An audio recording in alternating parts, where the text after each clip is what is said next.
Assalamualaikum warahmatullahi wabarakatuh. Perkenalkan, nama saya Dehan Suanda dari PKOB NIM 29483 dan rekan saya. Ya, Assalamualaikum warahmatullahi wabarakatuh. Nama saya Triaji Taufik dengan NIM 2003607 dari PKOB juga, dan rekan saya. Dan perkenalkan, nama saya Rudiansa, NIM 2000750 dari kelas PKOB. Gini Rud, kita di sini kan akan berbicara mengenai Pancasila sebagai modal sosial. Perlu diingat kembali bahwasannya Pancasila itu berasal dari bahasa Sanskerta yang berarti panca itu 5 dan sila itu dasar. Maka bisa disebut bahwa Pancasila itu 5 dasar. Sila ke-1 yaitu berbunyi ketuhanan yang Maha Esa. Yang kedua, kemanusiaan yang adil dan beradab. Dan 3, persatuan Indonesia. 4, kerakyatan yang dipimpin oleh hikmat kebijaksanaan dalam permusyawaratan perwakilan. Dan yang terakhir yaitu yang kelima adalah keadilan sosial bagi seluruh rakyat Indonesia. Jadi begini Kang Haji, tadi saya udah mendengarkan apa yang disampaikan oleh Kang Haji mengenai Pancasila sebagai modal sosial. Ya. Bisakah Kang Haji memberikan contoh sesuai sila yang ke-1 yaitu ketuhanan? Apakah ada contohnya? Oh, tentu ada.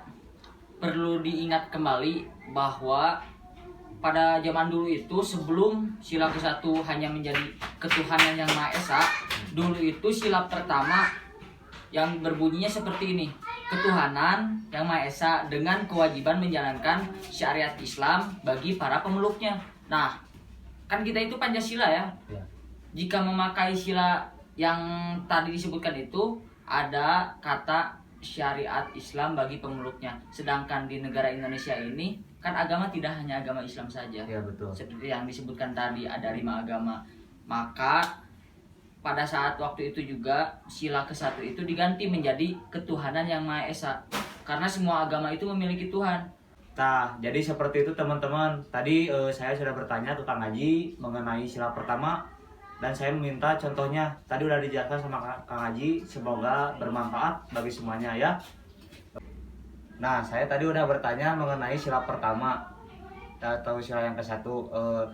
Sekarang saya mau bertanya, sila kedua itu seperti apa sih di zaman sekarang menurut Kang Haji atau pandangan Kang Haji? Sila kedua, kemanusiaan yang adil dan beradab ya. Ya, betul. Jika menurut saya di zaman sekarang itu ya, sila kedua sebagai modal sosial sudah sangat berkurang dan tidak ada cerminan pada sila kedua di negara Indonesia ini. Karena apa?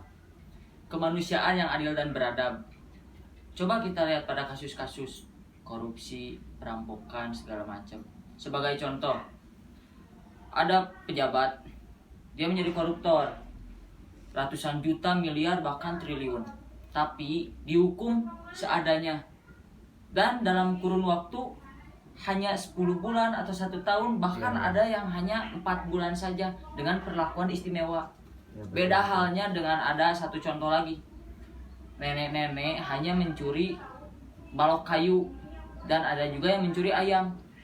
Tapi dia dipenjara selama 5 tahun, 3 tahun, bahkan 15 tahun. Jadi seperti apa ya?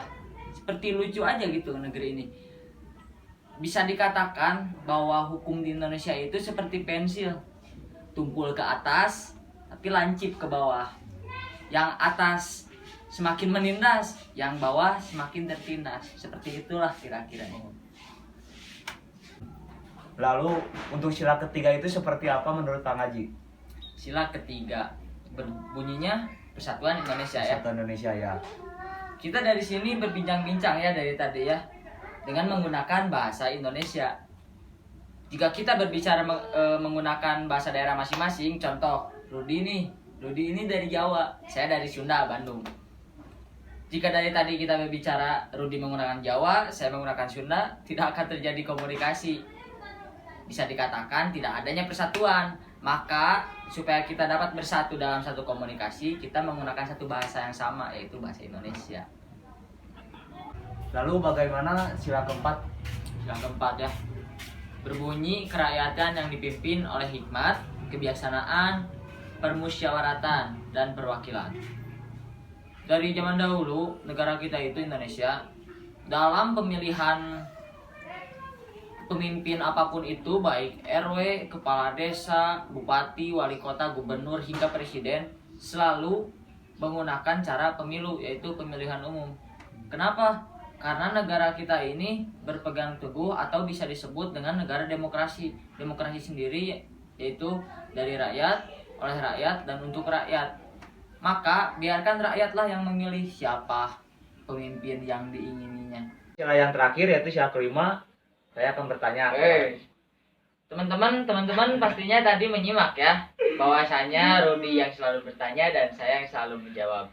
Sekarang di bagian sila terakhir, di sini saya akan yang bertanya kepada Rudi. Siap. Bagaimana nih contoh mengenai sila kelima tersebut? Sila kelima yaitu keadilan sosial bagi seluruh rakyat Indonesia.